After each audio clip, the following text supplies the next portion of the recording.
1 मुरब्बा मीटर का है। 1 मीटर यहाँ से है, 1 मीटर इधर से है, 1 मीटर इधर से है और 1 मीटर इधर से। समझ आ गई। और अगर जो है पत्ता लपेट सुंडी देखनी है, इसमें अगर क्या है 2 अगस्त में कितने थे हमला शुदा या लिखते हुए पत्ते 2 नजर आए।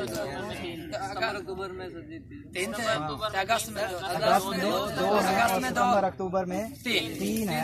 अगर हमें ये नजर आ जाते हैं इस एक में, जितने 4 जगह फेंकेंगे तो ये सारे, ये देखिए कौन से उड़ रहे हैं, पत्ता लपेट सुंडी के परवाने, ये सारे जितने भी हैं। इसका मतलब है इसका बहुत ज्यादा हमला है जो है। और जो है इसकी वजह से आपको सफेद मोजर भी नजर आएगी, इसी की वजह से सारा। अच्छा, फिर और क्या बताना है? और इसकी बीमारियां हैं। ये भूरे पत्तों वाली बीमारी है, भूरे धब्बों वाली ये बीमारी है, भूरे धब्बे पड़ जाते हैं। और आपको जो है इधर नजर आएगी, पत्ते ऊपर से पीले रंग के हो जाते हैं,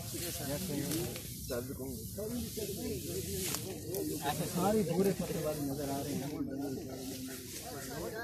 पत्ते अगर ऊपर से पीले हो जाएं तो वो होते हैं बैक्टीरियल लीफ ब्लाइट, जरासीमी झुलसाव। कौन सी बीमारी? जरासीमी झुलसाव वाली बीमारी हो जाती है। हाँ जी, ये बोले भूरे धब्बों वाले।